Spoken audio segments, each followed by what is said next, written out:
Salut, je m'appelle Maxime Béliveau, je suis élève de 5e secondaire au collège Esther Blondin. Aujourd'hui, je suis à Joliette pour le Festiglas et ça tombe bien parce que mon projet personnel, je le fais sur la culture. En fait, je veux vous initier à la culture et vous inciter à plus participer. Alors, j'ai passé des sondages dans plusieurs classes et je me suis rendu compte que la plupart d'entre vous ne savaient pas c'était quoi la culture. Alors, j'ai apporté une définition pour vous. L'étymologie du mot culture vient du mot colère, du latin, qui veut dire habiter, cultiver ou honorer. Ce qui veut dire en fait que la culture se réfère à l'activité humaine. J'ai aussi un autre mot, cultura, qui vient du latin, qui veut dire cultiver la terre au sens premier. Ça veut dire aussi cultiver l'âme, l'esprit et la connaissance. J'ai une citation pour vous qui dit « Un champ, si fertile soit-il, ne peut être productif sans culture. Et c'est la même chose pour l'humain sans enseignement. » Alors c'est pour ça que je trouve que la culture c'est assez important.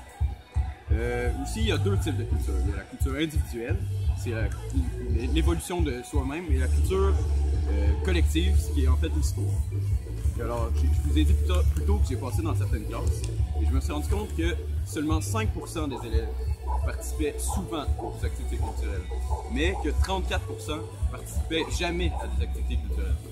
Alors, je vais maintenant vous présenter l'offre culturelle de la région.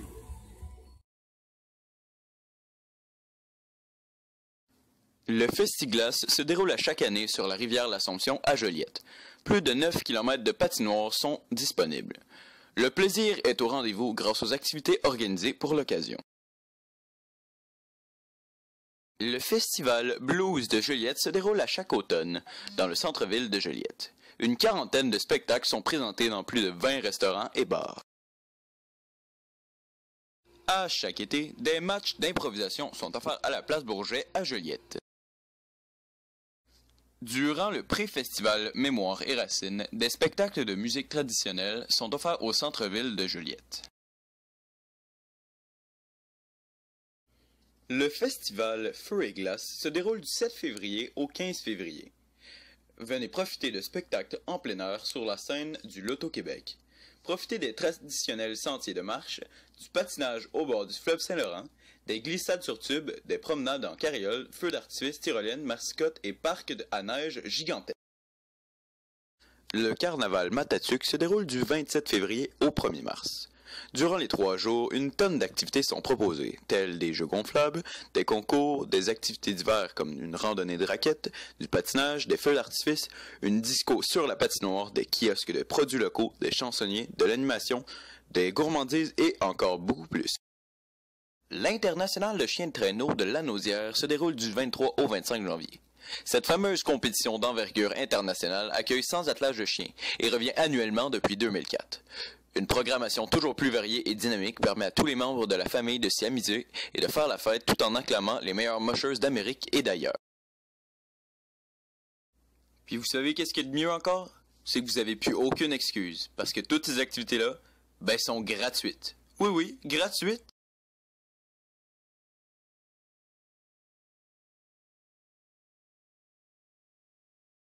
Alors, salut. Aujourd'hui, j'étais avec Philippe Jeté, qui est médiateur du patrimoine vivant consultant.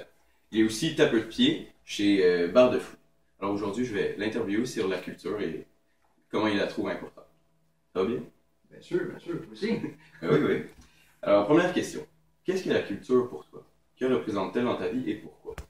La culture, pour moi, c'est ce qui nous identifie, c'est notre identité, c'est ce qui nous distingue des autres peuples, des autres nations. Moi, je travaille dans le domaine du patrimoine vivant, donc de la culture traditionnelle, les traditions qui se transmettent de génération en génération. Que mon travail est de valoriser cette culture-là. Pourquoi que j'ai décidé de m'intéresser autant, de travailler, de me donner aussi comme mission de vie, de mettre en valeur le patrimoine de ma communauté. Mais je pense que c'est quelque chose qui est rassembleur, je l'ai nommé, qui est quelque chose d'identitaire. Puis pour développer une communauté, qu'il y ait une cohésion sociale dans le milieu, il faut que les gens aient un sentiment d'appartenance envers leur milieu. Puis je pense que la culture, puis entre autres les traditions surtout, c'est ce qui fait qui rattache les gens à leur territoire. ce qui ancre les gens dans leur patelin. Sur quel aspect de l'offre culturelle, puis de la culture en général, crois-tu que les jeunes de mon école, et les jeunes en général, pourraient être mieux informés pour les inciter à plus y participer?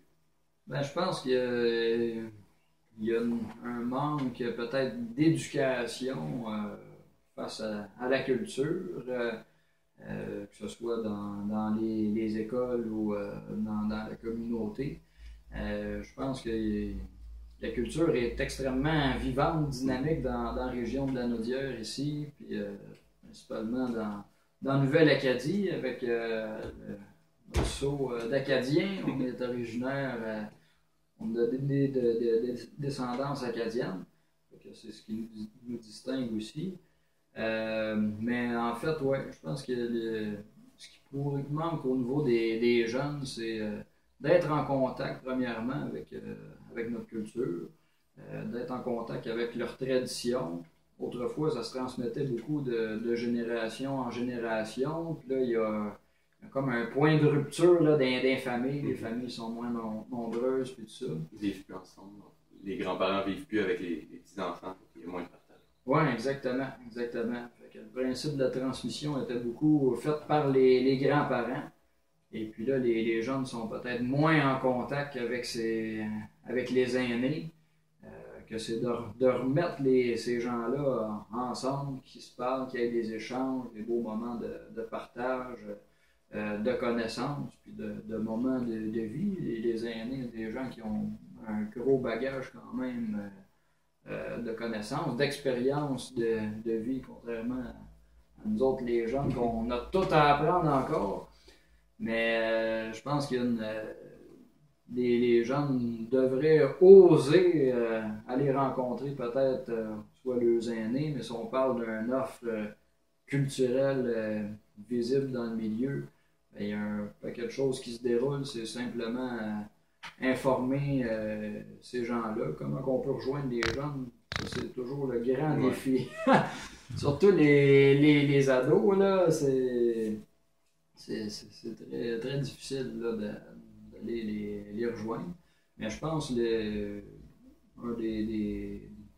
une des choses qu'on pourrait faire, c'est d'aller dans les moments où est-ce qu'ils sont déjà mobilisés, ils sont déjà entre eux autres ou tout ça.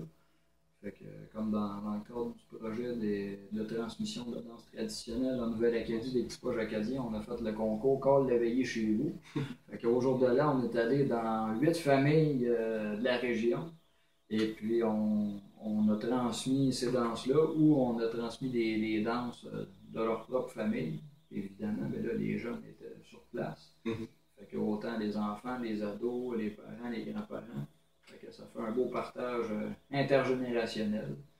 Et puis, j'incite évidemment les jeunes là, à se tenir au courant de la vie culturelle de leur communauté. Je pense que s'ils découvrent la richesse qu'on a dans notre milieu, ils vont découvrir vraiment quelque chose de fort intéressant.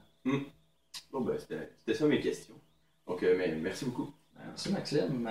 Tu salueras tes compagnons du collège Esther Blondin. Bonsoir, bonne journée. À bientôt.